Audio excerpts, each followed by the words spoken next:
deprived of proper recoveries. Everything feels normal at first. That's what makes it dangerous.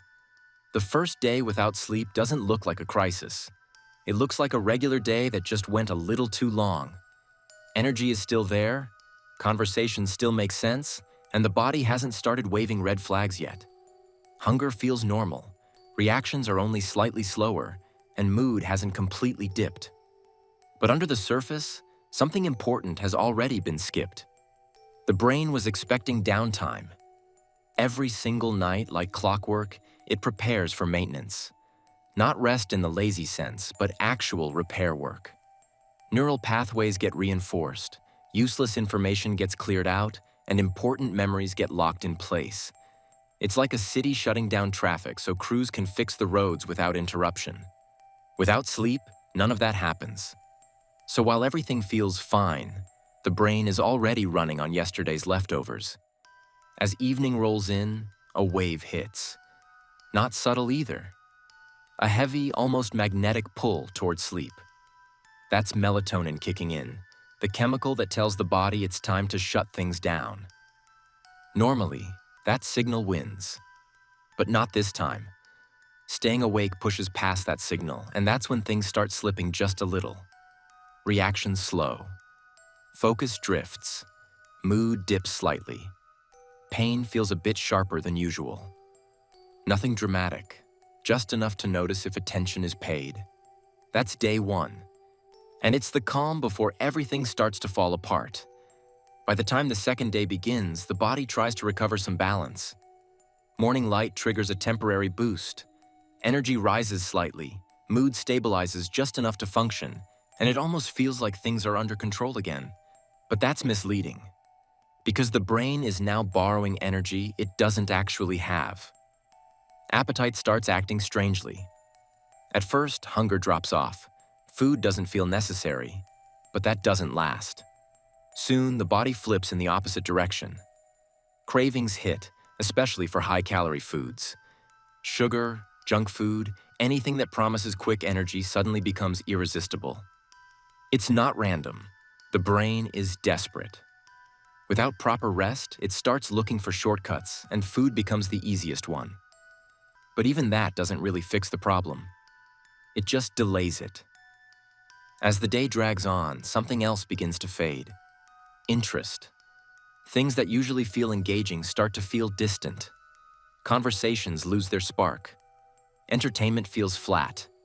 Motivation drops. It's like the emotional volume has been turned down without warning. Something as basic as flavor starts fading because the brain systems responsible for processing it aren't functioning properly. Eating becomes mechanical, not enjoyable. At the same time, mood takes a serious hit. This isn't just feeling a little down. This is a complete flattening of emotion. Things that once brought excitement or happiness barely register. Even strong experiences feel muted. There's a word for this state. Anhedonia. It means losing the ability to feel pleasure. And it doesn't just affect hobbies or entertainment. It affects everything. Social interactions become difficult. Emotional responses feel disconnected. Even empathy starts slipping. At this point, holding a normal conversation becomes a challenge. Thoughts don't flow as easily. Words take longer to form. Focus drifts constantly. And the sense of time starts getting distorted. Hours blur together, and it becomes harder to tell how long anything has actually been happening. Work becomes nearly impossible, not because of laziness, but because the brain simply can't keep up. Tasks that used to feel automatic now require full concentration, and even then, mistakes happen. Then comes day 4. This is where things stop being manageable. Hormones are completely out of balance. Mood swings intensify, but more often than not, everything settles into a heavy, lingering depression. Not temporary sadness, but something deeper and harder to shake. The brain is now dealing with a buildup of toxins it hasn't had the chance to clear. And that starts interfering with everything. Thinking becomes slower. Reactions become unpredictable. Decision-making becomes unreliable. Even basic coordination starts breaking down. Walking feels off. Not dramatically, but enough to notice. Steps aren't as stable. Movements aren't as precise. There's a slight disconnect between intention and execution. At the same time, the body is struggling to regulate itself. Eating becomes uncomfortable. The digestive system doesn't respond properly. Nausea can appear, and even small meals feel harder to process. Energy levels are at their lowest so far. But the brain has one last trick. Micro sleeps. Without warning, it starts shutting down in short bursts. Just a few seconds at a time, maybe a minute. Completely uncontrollable. Eyes might stay open, but awareness disappears. And then suddenly it's back. Those moments are dangerous because they can happen anywhere. Sitting down, standing up, even during activities that require attention. The brain is forcing rest, whether it's allowed or not. By day 5, things reach a critical point. Mood drops to its lowest level. Negative thoughts become more frequent. Not just passing ideas, but persistent patterns that are hard to ignore. The mental state becomes fragile, and emotional stability is almost gone.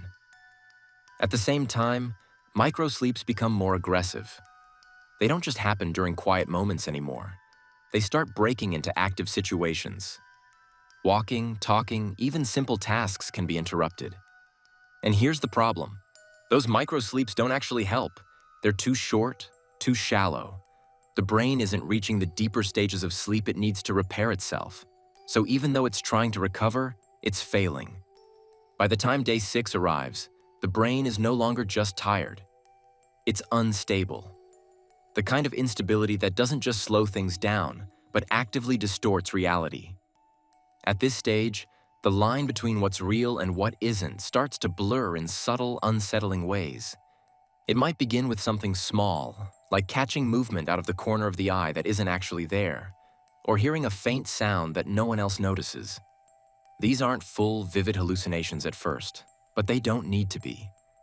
Even the smallest distortion is enough to create confusion, because the brain is no longer processing information correctly.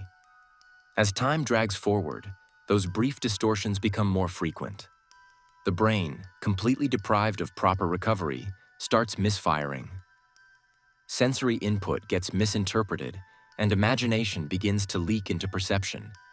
Shapes look like people, shadows feel like movement, and silence can suddenly feel filled with noise. At the same time, paranoia starts creeping in. Not always extreme, but noticeable enough to change behavior. Simple situations begin to feel off, like something isn't quite right, even when everything is normal. The body is deteriorating alongside the mind. The immune system weakens significantly, leaving the body more vulnerable than ever. Minor illnesses that would normally be brushed off now have a stronger impact. At the same time, pain becomes harder to ignore. Without proper regulation from the brain, aches and discomfort feel amplified, lingering longer than they should. Movement becomes awkward and slow. Coordination drops to a point where even basic physical actions feel uncertain. There's a delay between intention and execution, like the signal has to fight its way through interference before reaching the body. This is where things become genuinely dangerous. Microsleeps are now constant. They don't wait for quiet moments anymore. They interrupt everything. Entire chunks of time disappear without warning. A few seconds here, a minute there, completely lost. The strange part is that they don't feel like sleep. There's no sense of rest, no recovery, just sudden gaps in awareness followed by confusion. At this point, most people wouldn't make it any further. The body typically forces shutdown long before reaching this stage. But if something continues to push past that limit, whether it's external factors or sheer resistance, the final stage begins. Day 7 is where collapse becomes unavoidable. Everything that was gradually getting worse now stacks together into a single overwhelming state. The mind is fragmented, thoughts are scattered, incomplete, and often nonsensical. Communication becomes extremely difficult.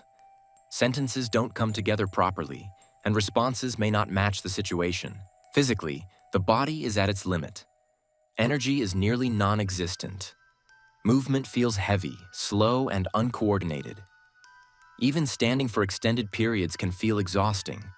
The digestive system is still struggling, the immune system is compromised, and the body's ability to repair itself has been almost completely shut down. The brain is now overloaded with toxins it hasn't been able to clear. Normally, sleep allows the brain to flush out these byproducts, keeping everything functioning smoothly. Without that process, those toxins build up, interfering with neural activity and making everything worse.